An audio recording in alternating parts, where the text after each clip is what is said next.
When we say green, I mean, we are talking about the environment here largely. We need more green and green cover, not just in color. So that brings me to our topic today, making sustainability sustainable. I'd like to start with Vibha, since we can see your water bottles over here. She's from Boon, and it was just a coincidence that we had all the water as well here. How do you ensure that there's end-to-end sustainability when you started off as well? How do you ensure that there is end-to-end sustainability even in your manufacturing process and overall? I think sustainability is not a choice, as I think has been mentioned before. Sustainability is a thought process. So if you keep it as one of the paradigms of when you're developing that this is not an option, this is the thing to do, then you will develop processes which will actually follow that. And since our ethos and our main principle is sustainability, and like as you have mentioned, the bottles right next to you are by us. So this was just an idea 5 years back. And at that point we, so every hotel, 5-star hotel in India was serving plastic bottles. And a typical hotel such as this may have 400 to 500 rooms. And then that means about 2,000 bottles per hotel per day were getting wasted. It was a huge, and we thought that we can make a change in this. So, but the hotels were not actually interested in making this change. And as you have mentioned very well, that it has to become also financially viable. Yes. So we actually brought in this concept at a price cheaper than what they were buying bottles. And then it was just a dream. We worked hard and we achieved it. So, and we have actually followed every step of the way on this. So it is a true thing, and it can happen, and it can really make a difference. Today we have 4,000 kilotons of plastic we are removing. Okay, and how do you close the loop? How do these bottles come back to you? It's recycled. Everything is recycled. It will go back to there's a miniature factory in this hotel itself. They'll get washed, they'll get cleaned, dried out, and then again used. So everything is recycled. Okay. So that brings me to the next question on the infrastructure front as well. While we are building a lot more infrastructure now, new highways, expressways, power lines, linking highways and all of that, you being in the infrastructure sector with electricity and power and all of that, how do you ensure that we balance the economic growth along with environmental protection? Because all of this has an environmental cost, and if you try to save the environment, there's an economic cost. So you have to maintain a balance. How do you maintain that balance? Thanks, Roshun. So typically, see, I'll just take the cue forward. So when you said the topic is sustainability, it is more than, I think it looked like a tongue twister to me, honest, first of all, to understand the same. However, when we understand and go into deeper of this, you will understand there are very small nuances to understand when you're trying to implement something from the perspective of sustainability. We, as a developer, have been developing renewable energy projects to the tune of about 10 gigawatt of implementation, where we are acquiring land parcels to developing the solar plants and transmission lines, etc. So I personally believe there are at least 4 or 5 ingredients in any sustainable product which should be there to make it sustain the sustainability. Otherwise, it will go haywire. The first and foremost, of course, we understand that it has to have the resources through which the technology is being built or used in this particular system. Like when we are saying solar, wind, hydro, we know that there are abundance of such sources available with us, and the renewable energy is can be widely used and can sustain for the at least, and it has a proven track record that it will be there, right? Second, of course, when we talk about the cost effectiveness, I'm sure the hotels and other chains, they have a reluctance to change only because it has an economical impact to them. Yeah. It has a cost impact to them. So when we are trying to do something, we have to understand whether it is actually giving the economic benefit or not. When we particularly talk about the renewable energy, it started picking up solar particularly from 2014 onwards.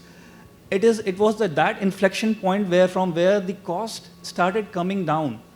And that's how the adoption has gone up. even today, when we say in the last 1 year, we have in India we have added 16 gigawatt of solar capacities. It is only has been possible because the cost has come down. Otherwise, you will find it is very difficult to find even the buyer, because electricity is as a commodity. Everybody looks at it as how cheaper they can that be produced. If I am not able to do so, I cannot sustain the sustainability part of it, because nobody will adopt it. Giving the same example, EVs we are trying, everybody is trying to say that you have to have the EV cars, EV scooters, EV bikes, and it has been growing. If you take the absolute number, yes, it has been growing, but if you compare India with respect to China and other countries, developed countries, China has almost 60% of the EVs in EV. However, in India, it is only about 2% of the entire automobile sector. And mobility, I think there is a session also. Mobility is one of the biggest contributor for the pollution. And in Delhi, particularly, I think nobody will counter that sustainability or the way to is the way to go. It is not an option at all. If our generation can't breathe, I don't think there is another point of, they can't breathe, they can't have the clean water, they can't have the clean air, which was as we used to take it for granted. Now it is no more. We can't take air as a granted. In doing COVID, we know that how much each cylinder cost for a life, right? Everybody knew about it, and everybody was going for it. Now, when we come about the infrastructure perspective, the third important factor is convenience as well. We are living in a world of Zepto, Zomato, Blinkit, where we want everything in 10 minutes, right? And convenience at our convenience. We can't expect people to leave their convenience. And EV is one such where we are saying, we have the anxiety of charging, right? We don't have the charging. So whosoever buys have that anxiety. Until unless we adopt that kind of a system in the entire cycle, right, it will be difficult for the sustainability to sustain. When we go and implement the transmission and other things, we try to take care of the pollution impact of it. We try to follow whatever the best norms can be possible in the implementation, so that we are able to not only implement the infrastructure part of it, but also take care of the farmers, because they are also key to it as a social impact. We give works to them also. So from the social perspective, about 10 lakhs or 12 lakhs kind of jobs have been generated because of renewable energy sector per se. So that is, I think, these 4-5 ingredients is a must for any sustainable product to sustain for a life. Right. Now, a bit of a tough question here again for you, since you're in the renewable energy sector. We're talking about land acquisition. We're talking about large swaths of land being used for solar panels, wind power, all of that. Now, there again, there is a trade-off, right?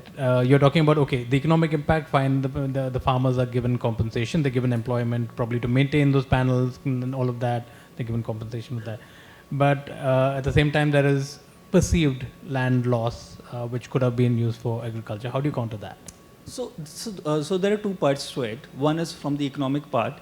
So if you see the rentals given to the farmers across India is typically more than what they could have even earned from the agricultural perspective on a per acre basis.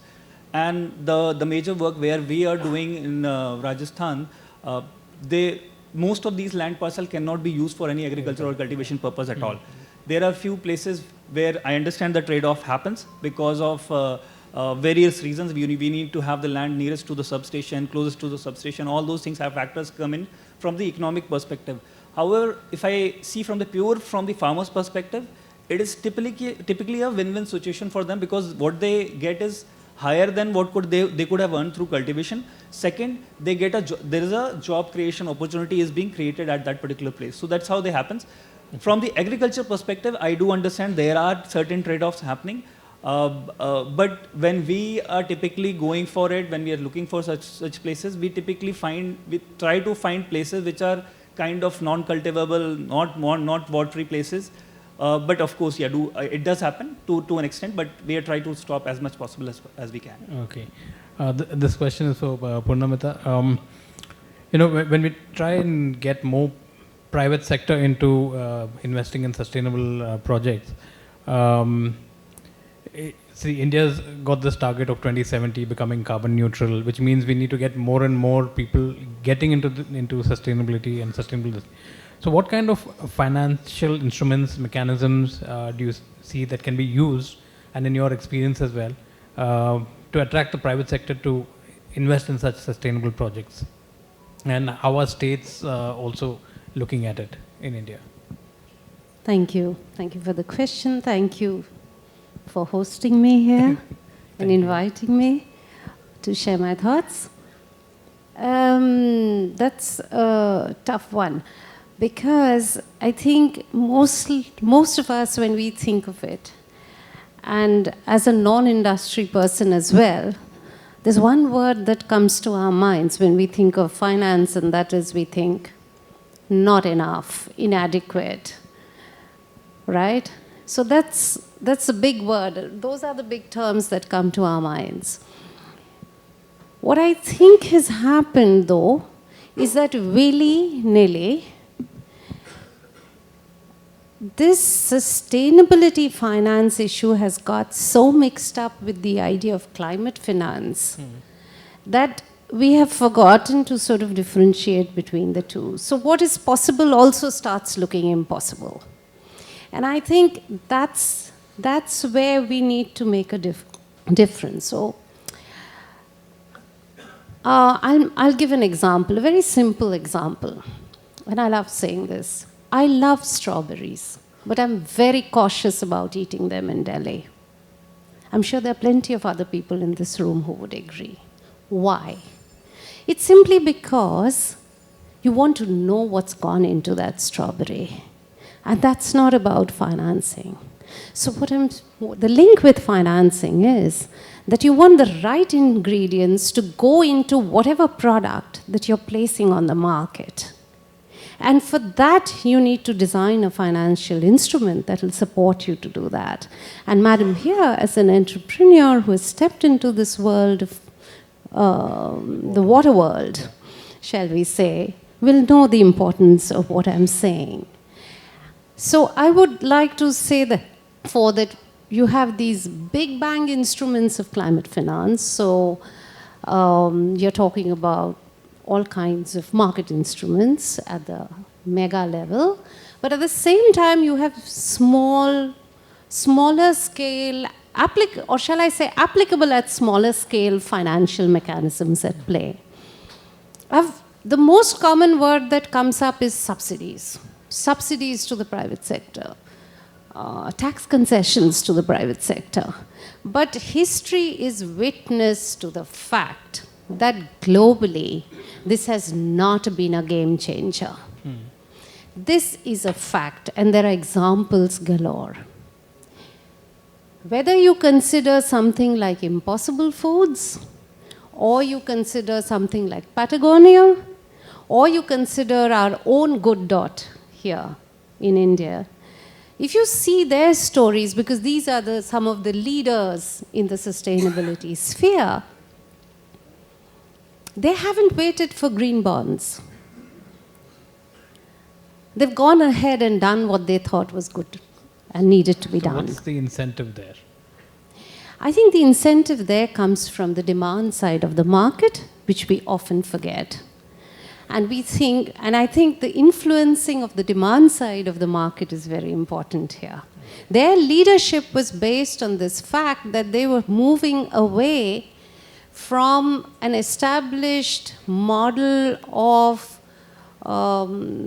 shareholder value to stakeholder values. And I think that's the model that made all the difference. And I think if you go back to climate finance, a lot of the traditional talk around, or the conventional talk that we hear all around us, falls into place. True, we need those financial instruments to leverage the market and so on. But I think if you're connecting with sustainability, it speaks to us at a very different level. I don't know if I've answered your question, but I love to say this, so I said it anyway. Yeah, no, this is a topic we can talk on for hours, but of course time is limited and I need to get views in as well from BDO. Since you work with Indra Guha, when you work with a lot of your clients in the ESG space, right? So all the projects that your clients probably undertake, how do you, again, to bring back to the main topic, ensure they end-to-end sustainable, be it in the technology, in the finance, in the training also, and just the general awareness within these companies? Right. Thank you, Roshun, and again, thank you for making me part of this entire event. The question is a very critical one when it talks about, when it tries to look at the sustainability of sustainability, so to say. So, when we look at some of the initiatives that get driven by businesses, the most important part is to look at a life cycle approach. In many cases, when across sectors, it's not actually for a specific sector, but it has evolved over the last, I've been in this domain for the last 30 years and I've seen it evolve over a period of time. Earlier, it used to be considered as a cost center, pure cost center, which defeated the entire purpose of what we are gathered around today. Yeah. And since we are gathered around, that gives us a lot of hope that yes, we are probably on the right track. And as the Honorable Minister also indicated, the policies, the kind of intent is very much in place. But when it comes to designing a project and implementation of a project, the life cycle approach is the most critical, which it is yet to happen for many businesses. It's also right now becoming very, very sporadic, very, very kind of a short-term kind of a intervention that is getting into place for many businesses. And many a time it is to kind of respond to certain pressures, maybe regulatory pressure. We see some of these notifications coming in and the people are just trying to respond to that, bring in some kind of an initiative at their end, but that's actually not going to be, I mean, see, if we talk about the sustainability of sustainability, so that's not going to help the purpose at all. So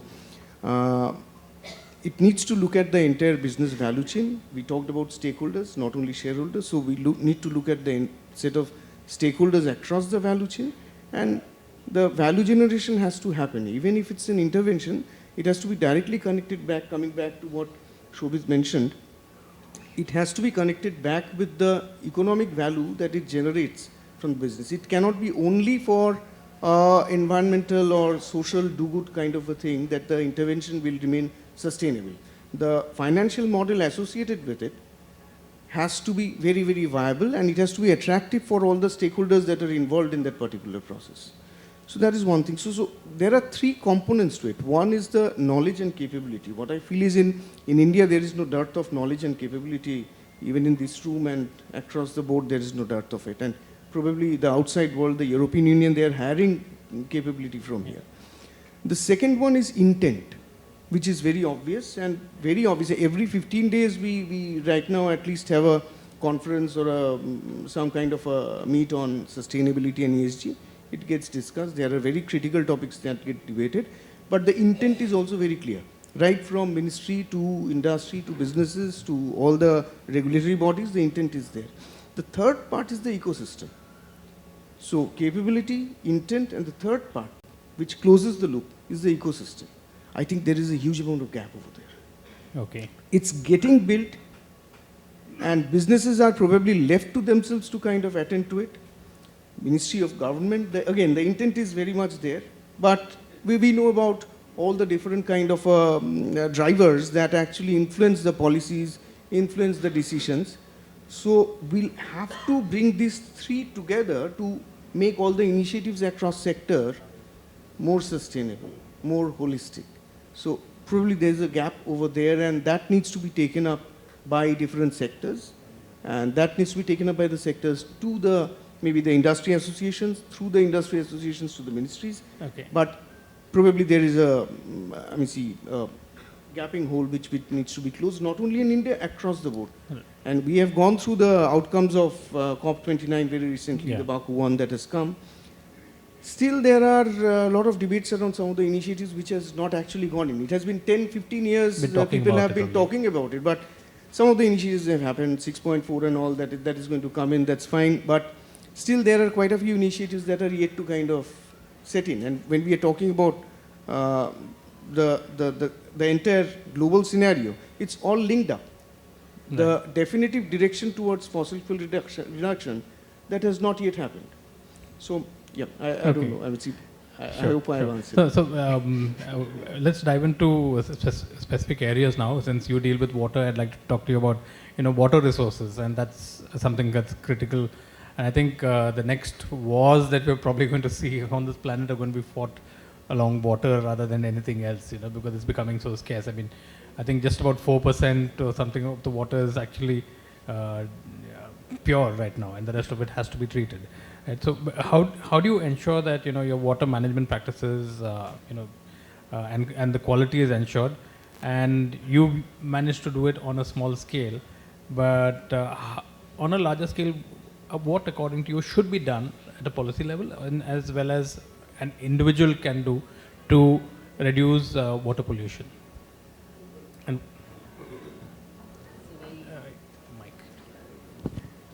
it's a very very tall order.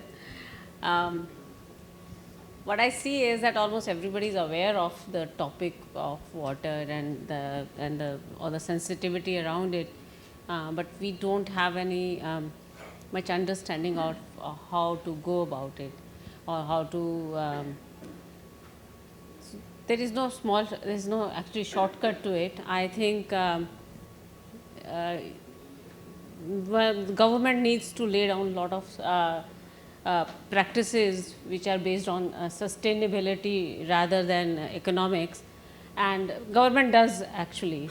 But I think the think tank as well as government have to work really hand in hand to make sure that there are many small things which we can do, like water conservation or water management, which we can make our lives much easier, and they will not the reason I say government is because these are not giving you economic benefit, and not immediate economic benefit, so that can only happen from that side. And I think we can build by there's a lot of things we can build awareness in our kids, in our system. What I would say, the work I'm doing is almost like a bandage only in the whole thing, because the problem is far more vast and far more severe than I think anyone of the people in this room would have ever imagined. Because the water quality in some states is so bad that the kids are getting fluorosis and they're falling sick, and it's not being addressed. Okay. Same thing in the electricity sector now. When we're transitioning to clean and renewable energy, it's all very well, but the amount of demand that there is for power supply right now, clean energy still cannot match up to that. We are still, in India, I think 70% dependent on thermal power. And so even if we move to clean energy and in the years to come, wind, hydro, solar, how do you ensure that there is, grid stability and that we have enough of energy security while we come to a clean energy system? Okay, so answering to the first question where you said that maybe clean energy is not good enough as of now because we have so much of backlog of coal and thermal energy as of now. However, just to blow the mind of everybody, the amount of energy sun delivers every second is more than sufficient to power the entire world for the year. That's the energy it delivers to the earth every single second. It's the limitation of the human, the technology and other things because of which we are not able to maybe utilize the entire power as of now. So that's the reason I said when we are talking about sustainability, I'll go back with the example of this, that how these 4 or 5 ingredients is a part of this clean energy, which is making it more efficient.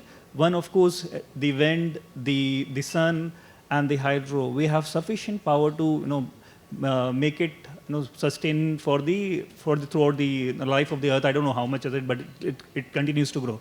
The second is, of course, from the impact it creates. That is what we should all be aware of, because we talk about it, but maybe we have not seen from the impact it creates.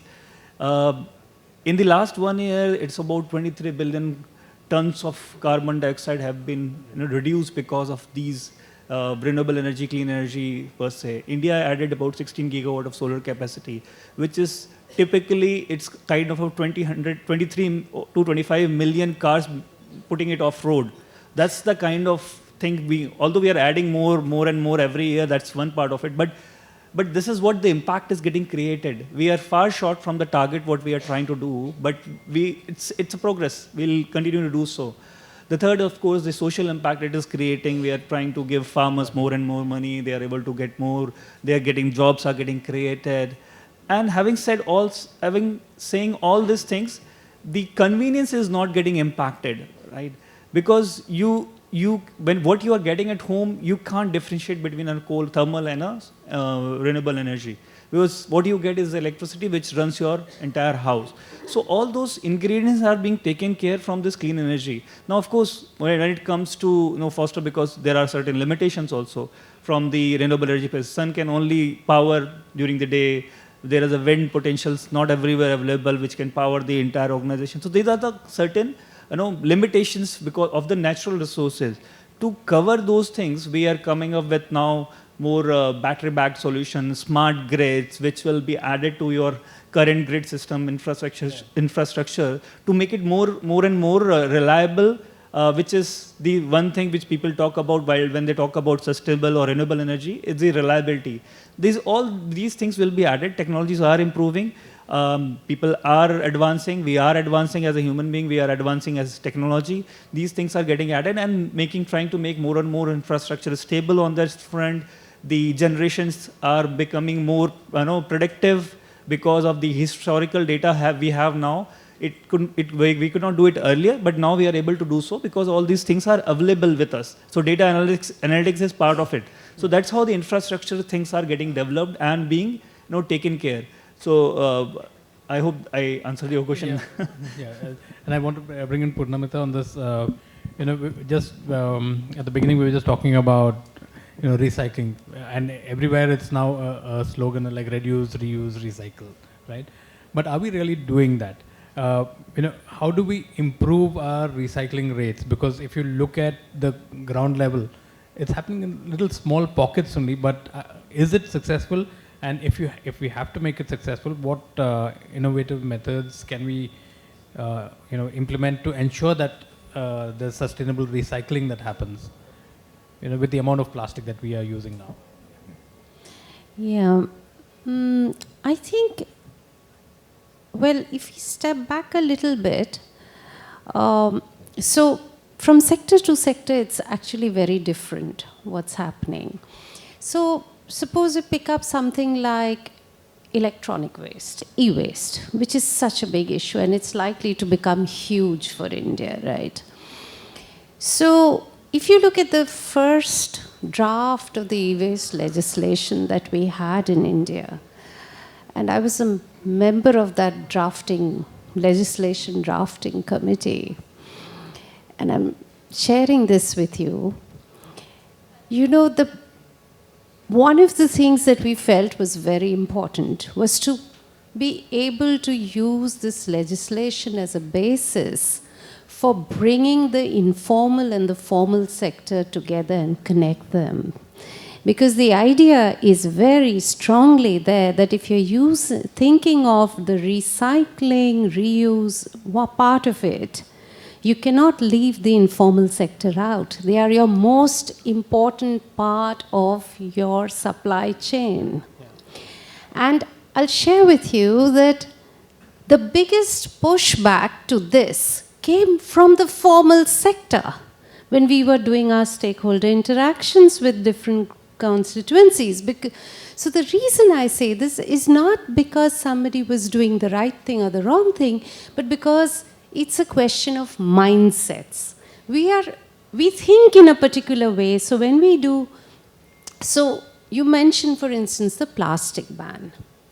Now, actually, in terms of absolute numbers, we do generate a lot of plastic. But if you see the per capita use, it's really not major. Because in our homes, in the Indian homes, you even reuse your plastic bags, right? It's like that. So it's a question of putting it in context, but I would say that what happened was from there, we learned our lessons and we moved to reformulating the legislation, and its next avatar, you solidly had the informal sector on board. So a large part of the failure in the first round comes because it's a learning phase. And by the next round, I think the legislations were much clearer. They understood the reason to knit the informal and the formal sectors together. And I think this is one very important point in the context of the Indian economy, that if you don't link the informal and the formal, you're not going to really get ahead very well in terms of this recycling bit of it. Because that is from where your basic inputs arrive still for a large sector of the market. The second issue here is, I think about companies being responsible for their products. Individuals have to be responsible in terms of their behavior, and there's a lot on behavioral change and the expectations from individuals. But companies also have to be responsible. So I'm sure all of us in this room know, or most of us do, if 10 years ago in the US, when I was buying a printer, along with the printer, a company would give me the entire equipment, which is very simply a cardboard box with the label on it, as to where, when I finish using this printer, I have to mandatorily send it back, because the company had to trace it and put it down on its books.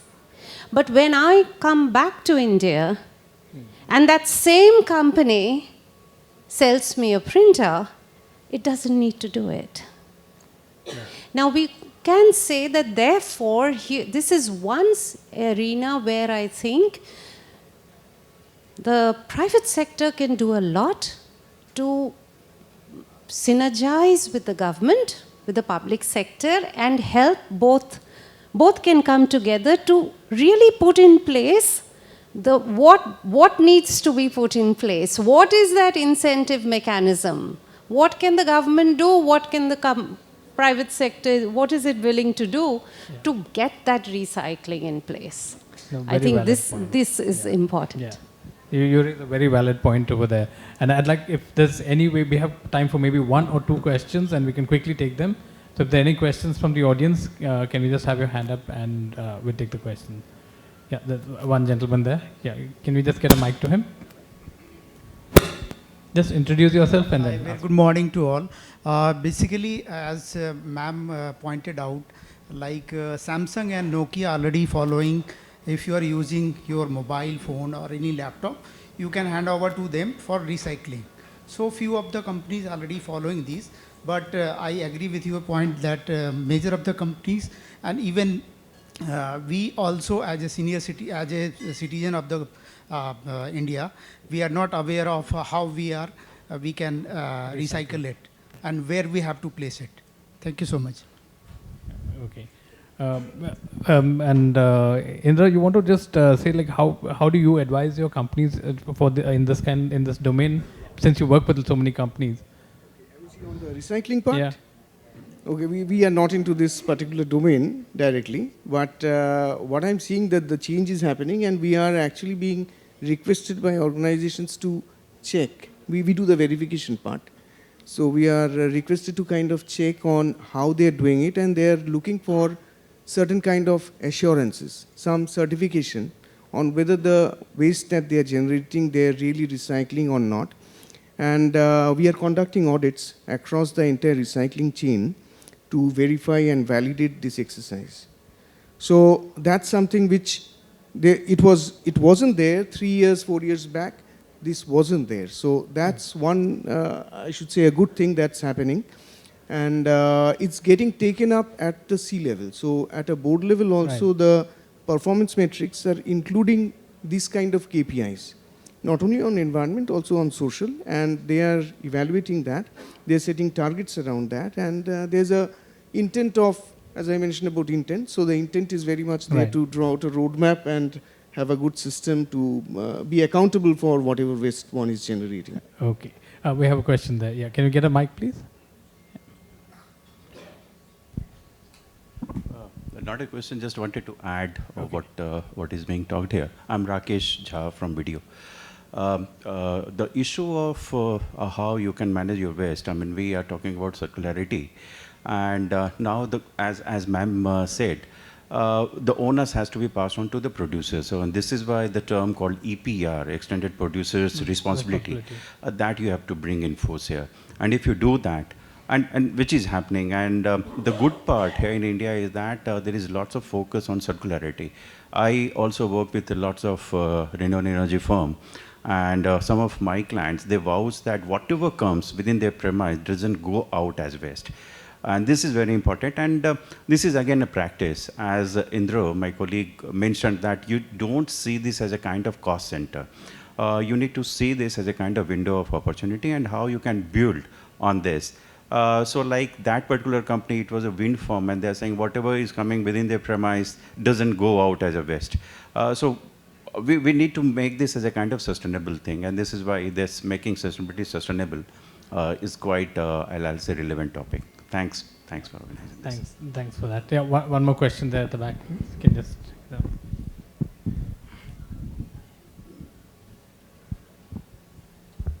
Hi, I am Anil. My question is that we all are facing grab for problem. In fact, can I come in Hindi? Yes, please. तो हम सारे ये धुएं की समस्या और सब कुछ फेस कर रहे हैं, तो क्या हम किसानों के लिए जो ये पैडी है इससे कुछ रिन्यूएबल एनर्जी या कुछ इस पे वर्क कर सकते हैं? इस पे ऑलरेडी चल रहा है. आपके पैडी के साथ काफ़ी सारे कटलरीज आइटम्स बन रहे हैं, आपके प्लेट्स बन रही हैं, आपके कटोरियाँ बन रही हैं, बहुत सारी चीज़ें ऑलरेडी इस कंपनी पे काम कर रही हैं. मुझे लगता नहीं कि इसे मतलब हो सकता है इसकी अवेयरनेस की कमी हो, लेकिन ऑलरेडी बहुत सारे स्टार्टअप्स इस पे ऑलरेडी काम कर रहे हैं. आप अगर देखेंगे आसपास में तो आपको बहुत सारी कंपनीज मिल जाएंगी जिसके संग आप पार्टनर कर सकते हैं. एंड मुझे लगता है कि बहुत ज़रूरी भी है, ताकि ये जो हम हर साल 4-5 महीने दिल्ली में मतलब धुएं के उसमें परेशान रहते हैं और सांस लेने के लिए भी मुश्किल हो जाती है. बहुत ज़रूरी है कि we all come together, government और पब्लिक और सबके उस पर भरोसे बैठने के बजाय हम सबको एक साथ इकट्ठे होकर के आना होगा और वो काम करना होगा. और ऑलरेडी चल रहा है, आप अगर देखेंगे तो मिल जाएगा, ऑलरेडी है. Very valid question, actually. Purnamita, you want to add to that? This stubble burning issue, how do we step in to solve it? Because last year a lot of talk was done around it, but this year again, initially there was some respite, but then it just went out of hand. Any thoughts on that? Actually, if we think of this pollution issue as such, I mean, stubble burning is an important part of it, but as we now know from several source apportionment studies, that at its peak, when it's contributing the most to Delhi's pollution, the NCR or even the entire airshed over northern India, when it is at best, at its peak, not best, at its worst, it's contributing. The maximum amount that has been sort of figured out is 25 to 28%. And that too in 1 week during that maximum of 4 weeks, when it is one of the major contributors to the total amount of pollution. Rest of the time, it's actually contributing much less. And even then, we are not willing to talk about the rest of that 70% of the pollution.